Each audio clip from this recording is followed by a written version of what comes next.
Good evening and happy Indigenous Peoples Day for all of you watching in the United States. So much has happened since we last got together. We'll be talking a bit about what happened in the U.S. House of Representatives last week. But right now, I'm so excited by our guest tonight.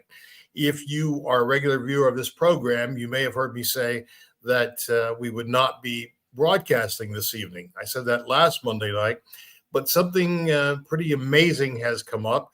And unlike most shows that I do, which are all live, this one is pre-recorded because I felt so strongly about bringing this message to you. It's going to be a full half hour on tonight's Hamilton Report.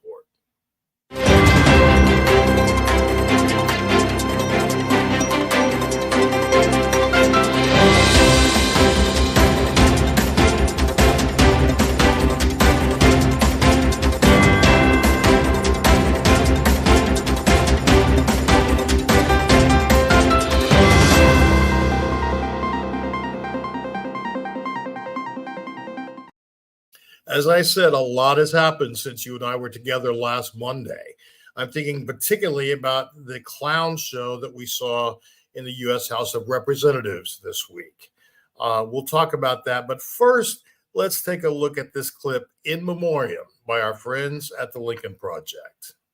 The office of Speaker of the House of the United States House of Representatives is hereby declared vacant. You all know Matt Gaetz.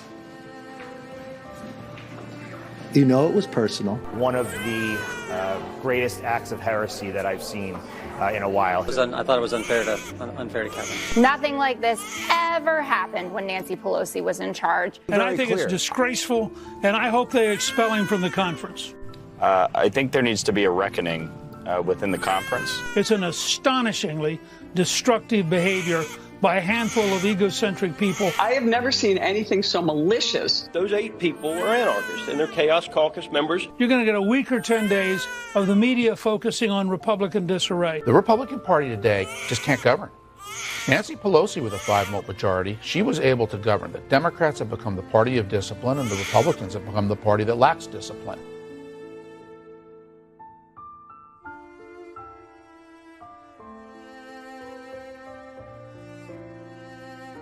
I'm a conservative, I'm a Republican, I'm a conservative, one gets things done. You don't surrender.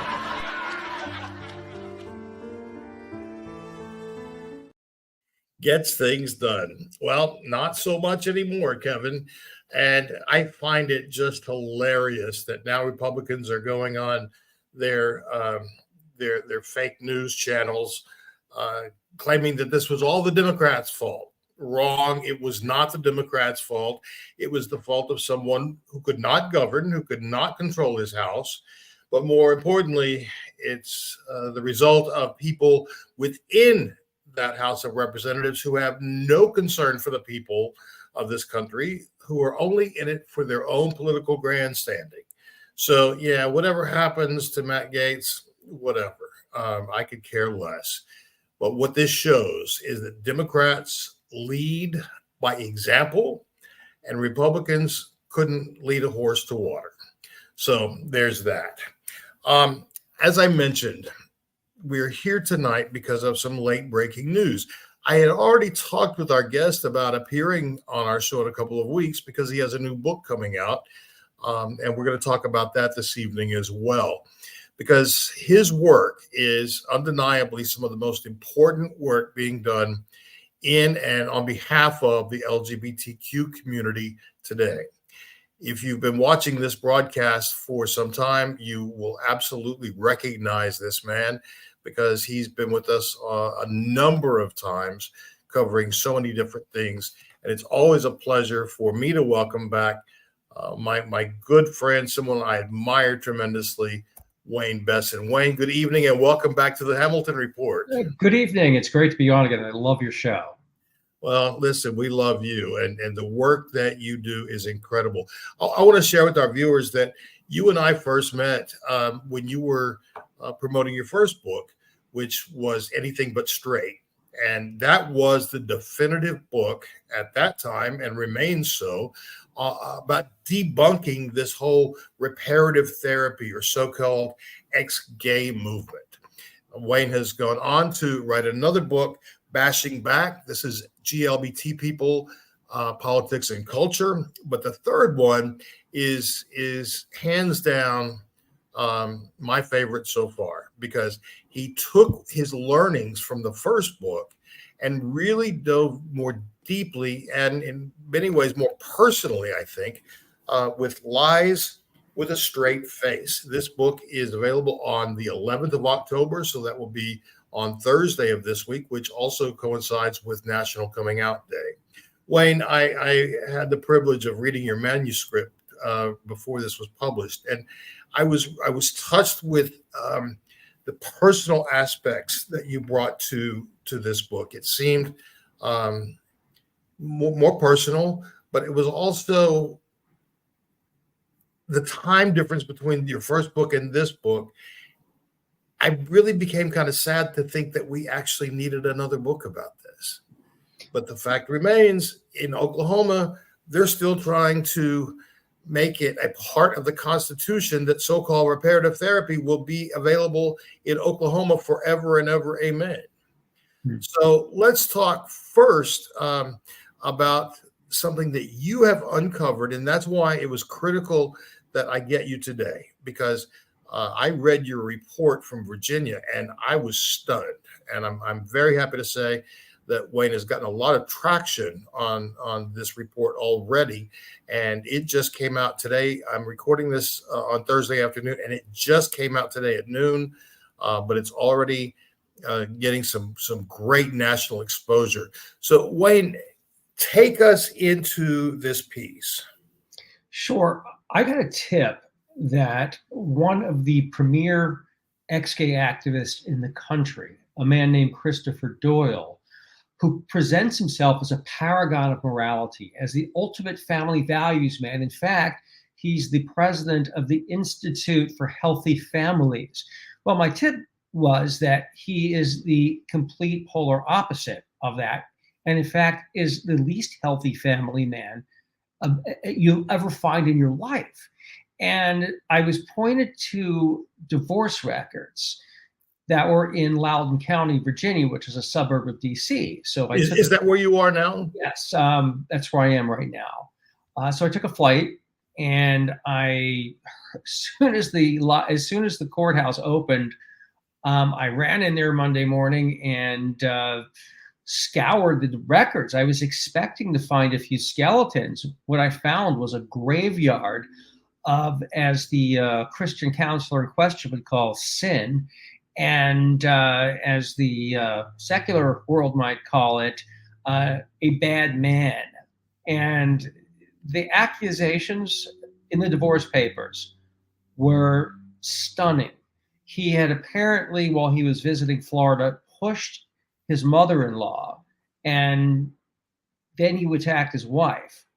There was the police came, and there was a restraining order after he was arrested. There was two, actually. There was one in Florida and one in Virginia, which the one in Virginia still stands today. That's a permanent order, isn't it? Yes, it is. And by the way, he, on another occasion in the records, he allegedly grabbed two of his children by the neck, grabbed them up against the car, and was threatening them. And they were like, "Daddy, you're hurting me." And the mom had to slowly take his hand down off the neck. And another instance that the ex-wife now alleges is, in the heat of an argument, he took a heavy pot and threw it at her while she was pregnant and barely missed her head. And it goes on and on like this. Another finding that was revealing is this man has been presenting himself as ex-gay and a conversion therapist. Turns out he might not be as ex-gay as he's presenting to the public. According to the court exhibits, there was this very bizarre text message exchange with a man who was both his client, his patient, and who also worked as a research assistant for him. And the younger guy was calling him daddy repeatedly, saying, "Daddy, I love you. Daddy, I love you." And this so-called straight therapist was responding, "I love you too." And they were going to a conference together in Orlando, and they kept expressing their love for each other. He called the older man in question, Christopher Doyle. He called him daddy, and Christopher Doyle, who again is supposed to have prayed away the gay, is calling this guy boo boo. So there's a daddy and boo boo situation. I don't know definitively whether sexual relations occur. I don't know if the relationship occurred, but I do know that that's inappropriate between a client and a therapist. And I do know that is, to say the least, for someone who's presenting himself as having changed, that is peculiar, unusual, eyebrow-raising behavior. Wouldn't you say, Scott? I absolutely would. And like you, we'll never know for sure. But I mean, at the very least, this is incredibly unethical. Yes. Because this young man is a client. He's also in his employee. But reading through the text messages, it sounds like a lot more than that. Because I tell my male friends I love them, but I don't do it repeatedly in text messages over and over and over. Yeah. And these were not like "love you, bud." They were much creepier than that. And there's a well, and the one that was the most creepy, he said, "Daddy, daddy, daddy." He said it 11 straight times, and then "I love you," interspersed with hearts and smiley faces.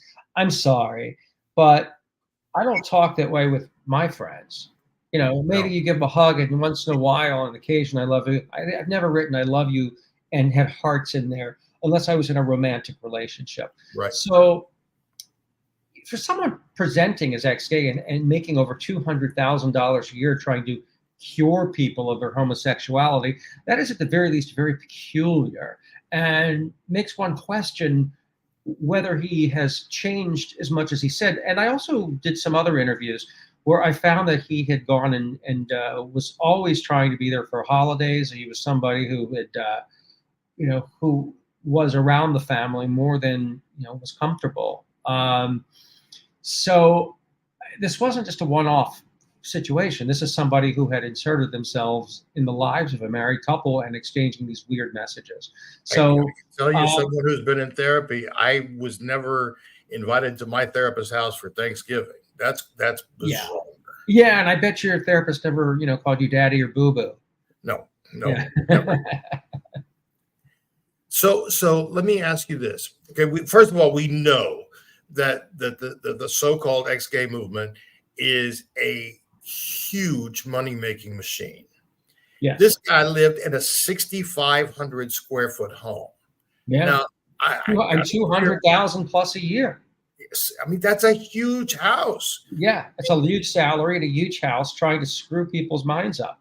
Yeah. I mean, the way this made it, and I know some of his former clients, survivors, they call themselves now, not former clients. And we're talking about a person who really screwed people up. One of the clients attempted suicide because of the therapy. So this is no joke. This guy's profiting off people's pain and trying to exploit them for clearly a very healthy profit. Well, I like I said at the top of the show, it's too bad that we're having this discussion this many years after you wrote your first book, because these charlatans, they change the name of their outfits, they morph from one organization into another, but in places like Oklahoma, they do it with the full cooperation of the legislature. There is nothing stopping them. Yeah, I just want to add quickly, Scott, that Christopher Doyle has been presenting his organization as a nonprofit, a 501c3, when in fact the Institute for Healthy Families had its tax-exempt status revoked 3 years ago. So this man has been presenting himself illegally and immorally as a nonprofit, taking people's money, promising a tax deduction, and when in fact he cannot have one, that is a criminal offense. We should pause just for a second, Wayne, to tell our viewers that no credible scientific organization or medical organization in the world agrees that reparative therapy is even a thing. Now, as Dr. Jack Drescher says, they don't teach it in colleges. They don't have any textbooks that they use for this. This is a quack therapy. It's not even therapy. I mean, as Jack Drescher, doctor, also says, there's aromatherapy. You can call therapy anything. Yeah. There's massage therapy, aromatherapy, pray away the gay therapy. Anybody can use that term, but it's not something that's considered credible. And in fact, every respected medical and mental health organization in the world says attempts to change sexual orientation or gender identity are dangerous and can cause anxiety, depression, and self-destructive behavior, including suicide. It's a fringe practice run by avaricious quacks who are trying to profit from people's pain, who are trying to exploit people in their most vulnerable and desperate state when they want to be loved and accepted, and will do anything and believe anything to have the love of their families. And that's why it's particularly pernicious. And you said the key word, families. I mean, you and I both have heard examples of people having to take out second mortgages on their home to send their kids to this kind of quackery. Yes. And one of the most devastating practices I've seen in this whole genre is the so-called touch therapy, where I mean, the therapist literally holds the client, which we know where that often leads. Well, that's an interesting you bring that up, Scott, because Chuck, the one who was boo-boo in the relationship with Daddy, the therapist Daddy, he was put through touch therapy with Christopher Doyle's therapy outfit. So he went through that, and look, it went from touch therapy to them calling each other Daddy and boo-boo. So I don't think much healing occurred, as they would call it, but something else clearly occurred from it. And that's what we see all the time. We see this as a way for a closeted therapist to get their jollies and get their rocks off by exploiting these therapists. And people think, well, why would somebody sit on the couch on the therapist? That's it. Because they're desperate and vulnerable. They're rejected by their families. They're told they're not okay. They're not good enough. They're going to hell. And so by the time they sit in that therapy chair or on that couch, when the counselor cuddles with them and hugs them for many minutes at a time, even up to a half hour, they're willing to suspend reality because they so desperately need to be accepted and loved by their friends and loved ones, or sometimes it's a job. They want to keep a job and they're afraid to get fired if they're gay. So you have these really mean, nasty people who are exploiting and taking advantage of people who feel they have no other option. And it's especially in areas, you're in Oklahoma where there's a lot of religion, and a lot of it's the preacher saying you're going to hell. You've got demons inside, and we're going to heal you and all that. And so, when somebody thinks they're going to hell and they actually believe it, they're willing to let this sick counselors hug and fondle them and call it therapy. In your organization is Truth Wins Out, and I should have mentioned that earlier. In your work, you have run across so many people who have been deeply damaged by this whole process. We know statistically that people who undergo this type of so-called therapy are at a far greater risk of death by suicide, because it just screws them up in a way that they can't function. In reality, it changes everything for them. So why are we still, as a society, allowing this? We have better protection for dogs and cats than we have for humans in this regard. Well, it's interesting because there are laws that quote unquote ban conversion therapy, and I support those laws. They send the right message, but in some ways they lack teeth. There's not an enforcement mechanism, and that is because of the religious clause that people can do basically anything if you call it religion, and they are protected by freedom of speech with this. So even though they shouldn't be if they're licensed therapists, because that's just not speech, that's actually a medical practice. But these, these law, if you just say you're in a state with a bandit, right?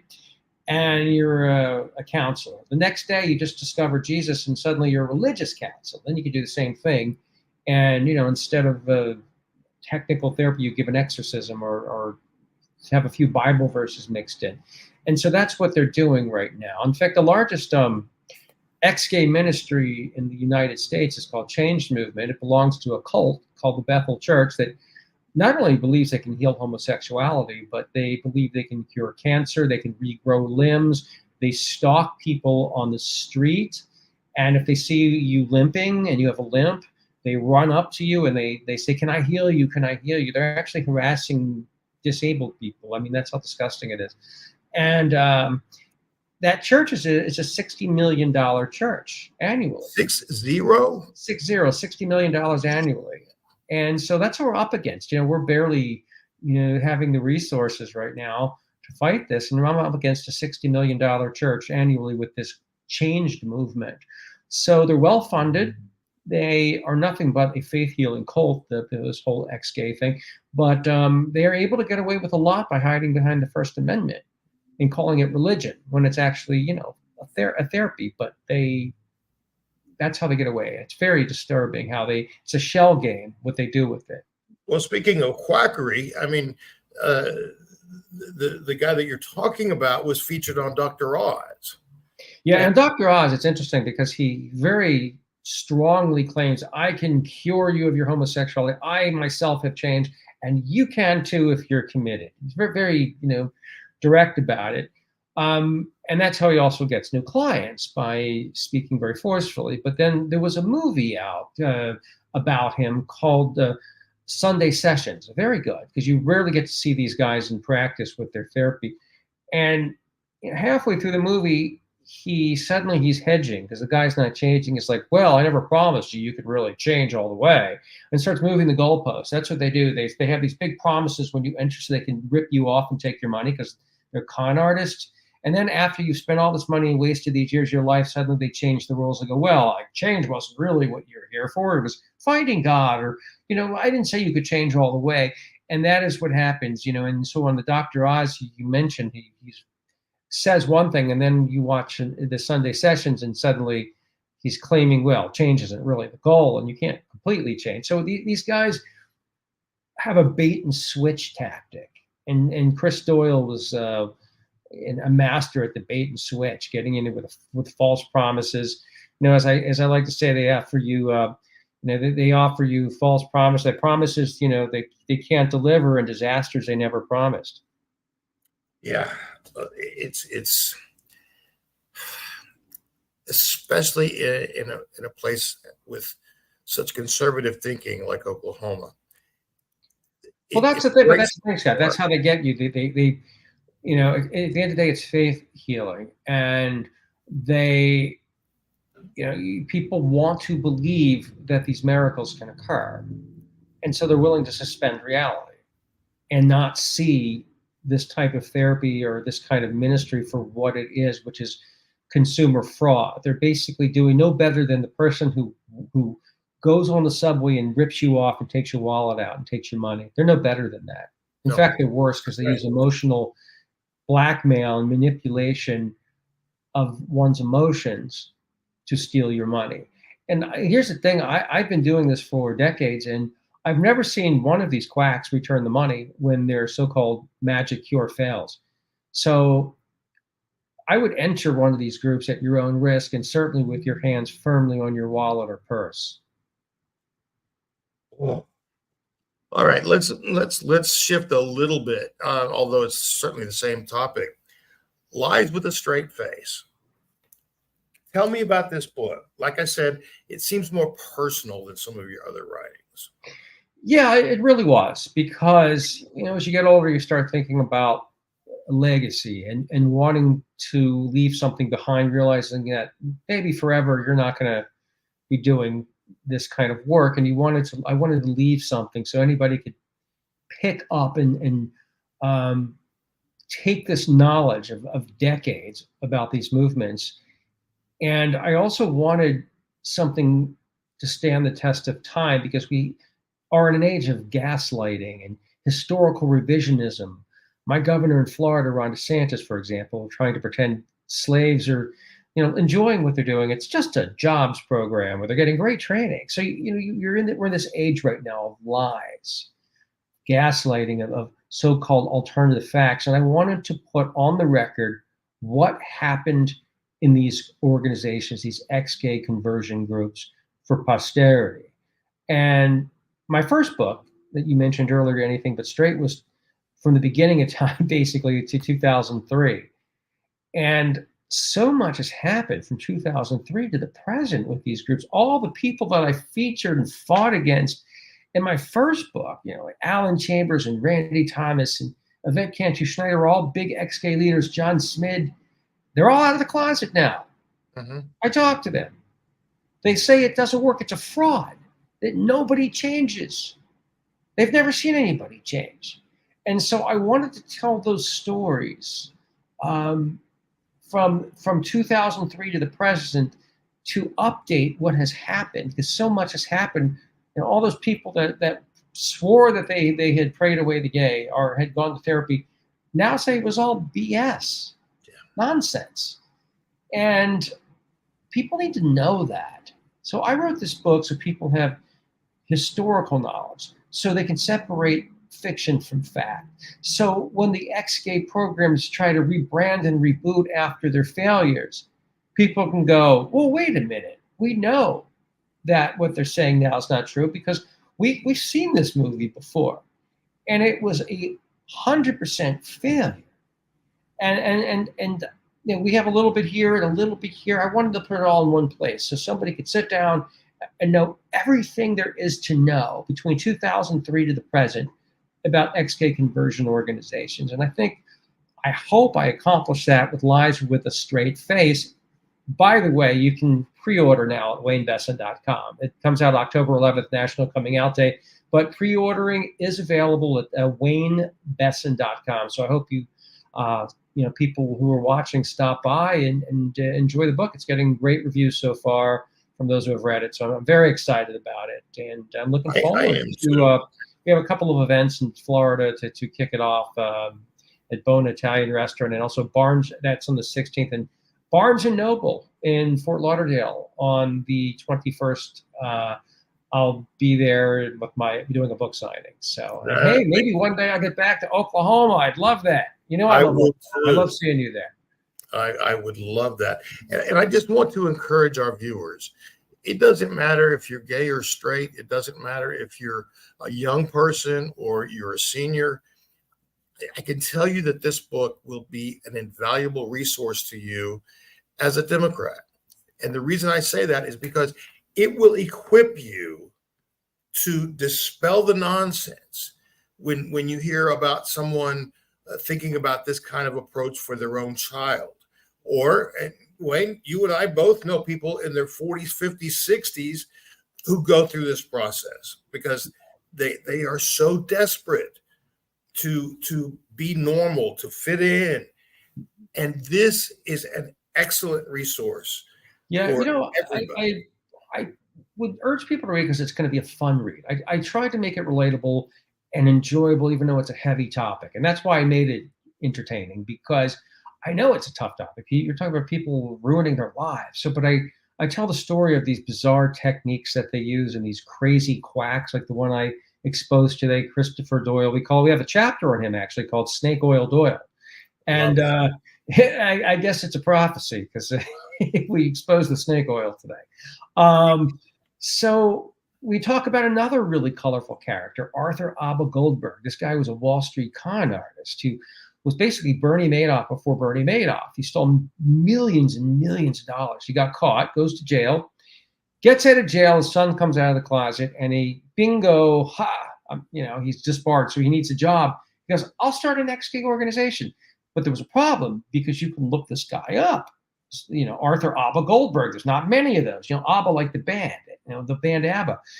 And so he drops his middle name, ABBA, and so nobody can find him because there's a million Arthur Goldbergs in New York and New Jersey. So Nobody knows who this guy is, and he reinvents himself as an ex-gay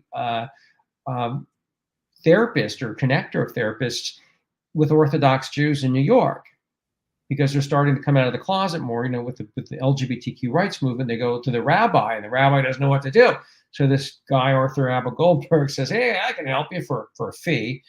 And it turns out, he had his organization shut down. There was a historic lawsuit, Ferguson versus Jonah, and they were shut down for consumer fraud.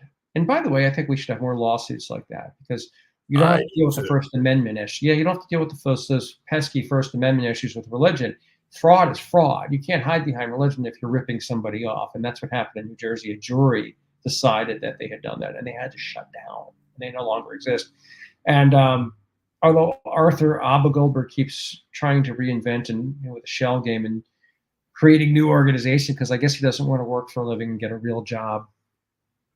Hey, the money's good. I get it, but apparently it pays better than activism. This right wing, Chris Doyle has 200,000 and there's several thousand square foot house. It's like practically a stadium. Well, friends, I just want to encourage you again. You can pre-order the book, or it will be available on October 11th. It's called Lies with a Straight Face by my friend Wayne Besen. I hope that you will read it and enjoy it as much as I did. This is a keeper. A lot of times in our home, we buy books and we just give them away. But there are those that we keep because they are invaluable resources. And this is another one that I plan on keeping. But I really do want it autographed, Wayne. I just need to say that.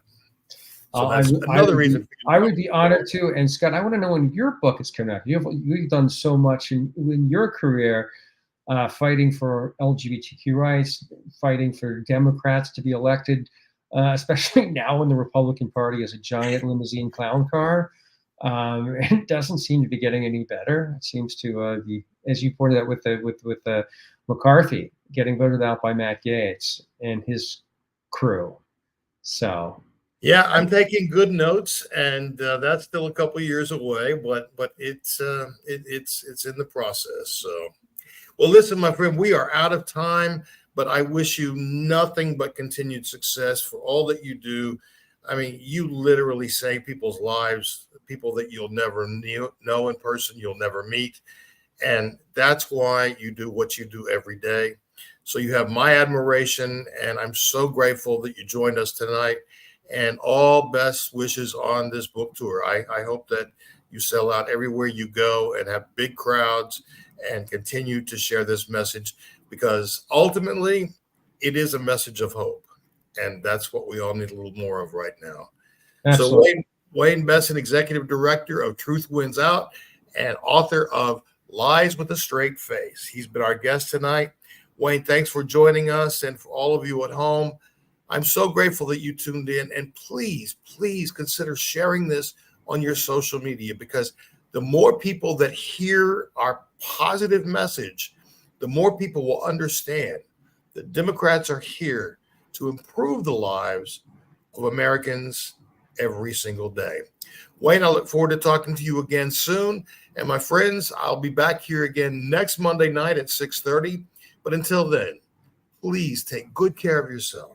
And vote for Democrats. And vote for Democrats. Save this country. At the Oklahoma Democratic Party, I'm Scott J. Hamilton. Thank you and good night.